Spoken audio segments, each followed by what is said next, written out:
Isang magandang buhay at mainit na araw mga kagulay. Welcome po ulit sa ating tag price update ng mga sariwang gulay dito po sa ating Kabanatuan Vegetable Trading Center, Palengke ng Sangitan.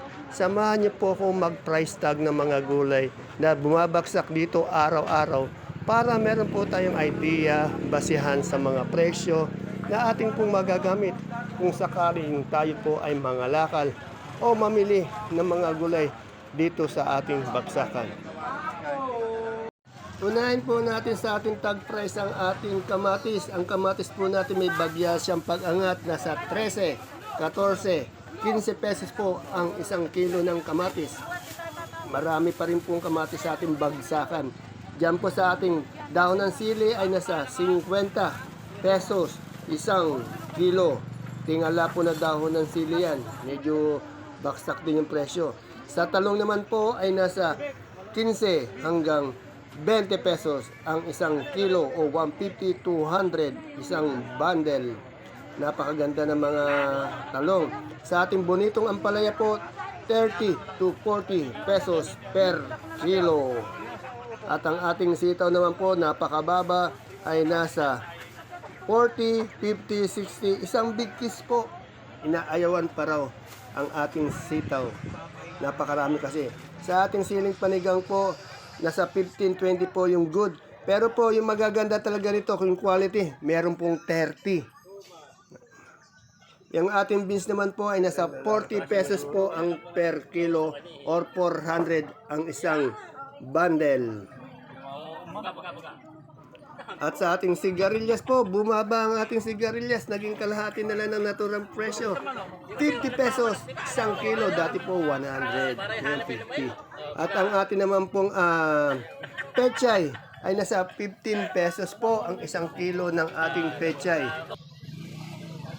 Siyempre po, ang ating mustasa naman po ay nasa 25 pesos ang isang kilo. Sa ating saluyot po, 25 po yung isang tali. Yung ating pipinong bakla ay nasa 30 hanggang 35 pesos isang kilo. Sa ating dominong talong, 15 po hanggang 20 pesos po ang isang kilo. At ang ating mais na dilaw ay nasa 10 pesos po isang kilo, 100 isang bundle. At ang ating puti po ay angat, nasa 30 pesos isang kilo o 300 per bundle. Ang ating sampalok po pumuputok, 45, 45 pesos ang isang kilo ng ating sampalok. At ang ating namang pong pusong mapagmahal, meron siyang 25, yung maliit, yung malaki-laki ng konti, meron 33 isang kilo. At sa ating mga gabing galyang naman po, 35 hanggang 40 po yung galyang na puti at yung galyang na pula. 35, 40 per kilo. Ang sinibuyas, 80 pesos per kilo. Sa atin naman po suprema ay nasa 42 po yung malaki, 41 po yung medium, 39 naman ang maliit na supremang kalabasa.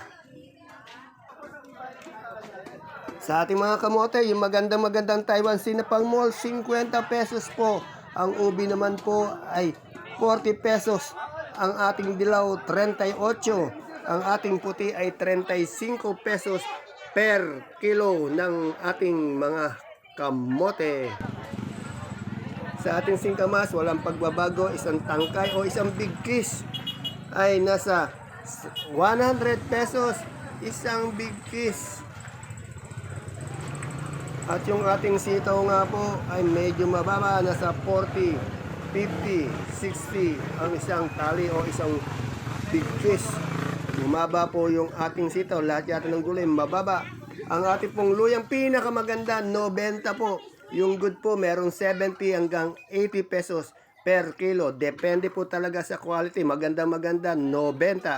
At ang atin naman pong mani ay nasa 70 pesos per kilo.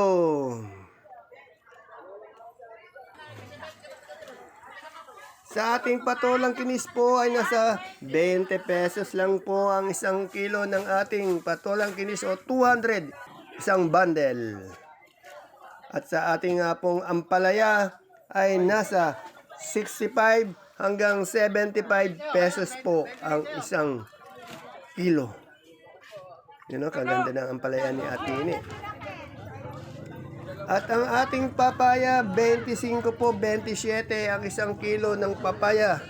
Pirmes po siya sa 25. Isang kilo or 250 isang bundle. At ang ating patolang palikpik ay nasa 30 pesos lang po ang isang kilo. Sa ating supiyang kalabasa naman po ay nasa 28 hanggang 30 pesos ang isang kilo. Magaganda, maliliit na itong supiya natin. Dati malalaki. At ang ating siling sultan, ayan to, bumaba po to. 70 hanggang 75 ang isang kilo ng ating siling sultan. From 100 plus, 110, 120, naging 70 to 75. At ang ating talong nga po ay nasa 15 hanggang 20 pesos ang isang kilo. Magandang talong po yan ha. Tandaan nyo mga asking price lamang yan. Iba-iba, nag-iiba. Yung ating pipinong puti po ay nasa 35 per kilo. Ang bakla po natin ay nasa 30 to 35 per kilo. Ang ating pechay po ay 15 pesos po ang isang kilo.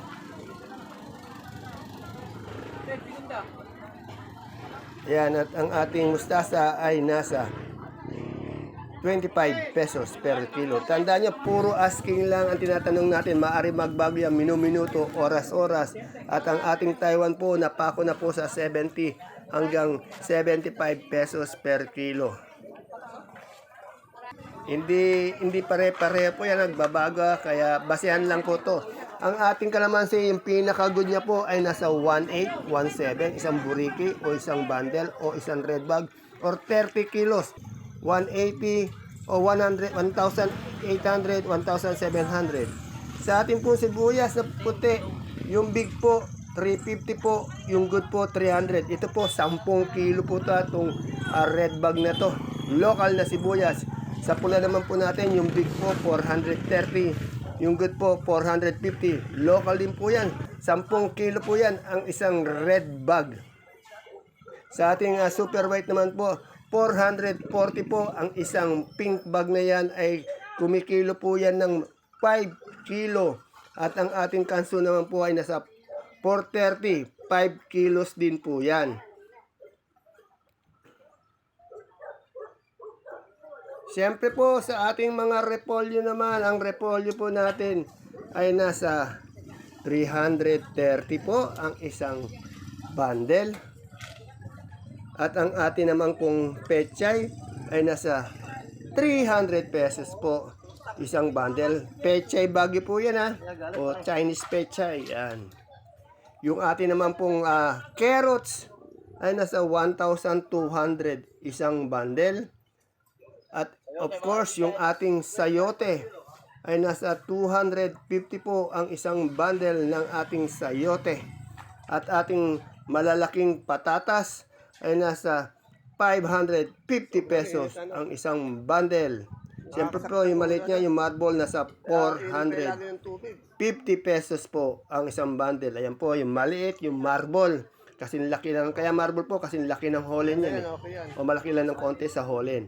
At ang ating pong labanos, isang bundle naman po, ay nasa 350 po, isang kilo. At ang ating broccoli. Sa broccoli po natin, nasa 70 pesos po ang per kilo ng ating broccoli. Medyo angat po siya ng konti sa cauliflower dahil ang cauliflower po natin ay nasa 60 pesos lang po ang isang kilo. Pero quality yung cauli natin, pati broccoli natin. At sa atin naman pong green bell.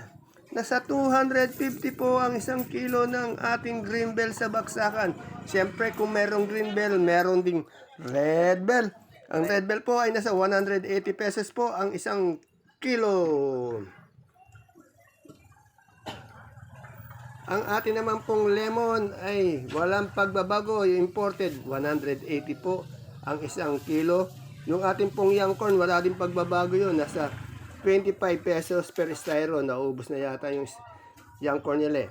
Yung ating celery naman po, 100 pesos po ang isang kilo. Yung leeks po natin ay nasa 140 po ang isang kilo.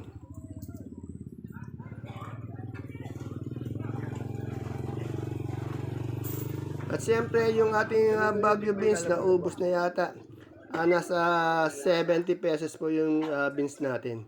At sa ating lettuce na green leaf o yung green ice na tinatawag nila, nasa 120 lamang po ang isang kilo.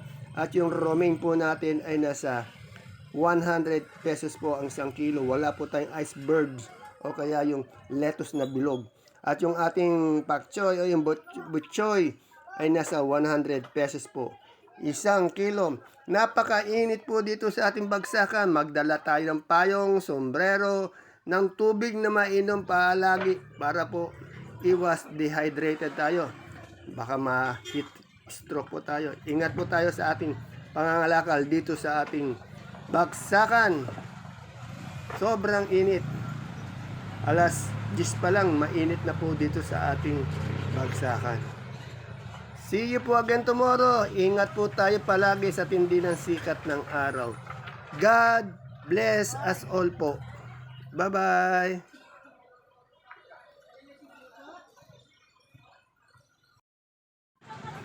Ayan po mga kagulay ang ating pinaka-latest price tag update ng mga gulay na dumadagsa po dito araw-araw sa ating bagsakan.